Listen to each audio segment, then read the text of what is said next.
Kinuyog ng taong bayan ang lasing na truck driver na nang-araro ng halos 10 sasakyan sa India. Ang driver hinabol saka pinagpapalo. Narito ang Frontline News Abroad.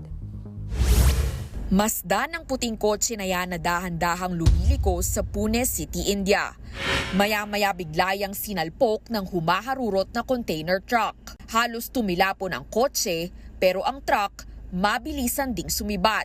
To the rescue naman ang mga nakakita dyan. Ang mga rider at mga motorista nag-uunahang habulin ang nanagasang truck. Hindi nila ito tinantanan hanggang sa tuluyang huminto ang sasakyan. Dito na kinuyog ang driver. Ang ilan sa kanila inakyat ang truck habang may daladalang pamalo saka pinukpok ang driver.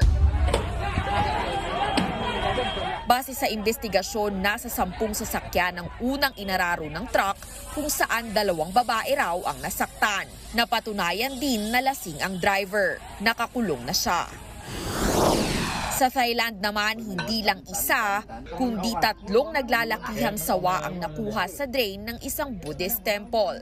May haba yan na mahigit 3 metro bawat isa. Mahigit 1 oras bago na-recover ang mga python sa mga tubo. Inilagay sila sa mga sako saka ibinalik sa gubat ng mga rescuer. Ayon sa monghe na nag-report, napansin niya na nagtatanggalan ang mga takip ng drain.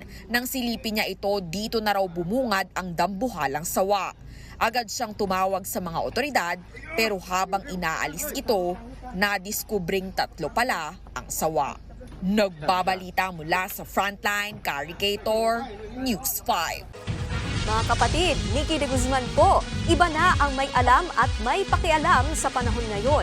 Para sa tuloy-tuloy na balitaan sa Frontline kahit weekend, mag-follow at mag-subscribe sa social media pages ng News 5.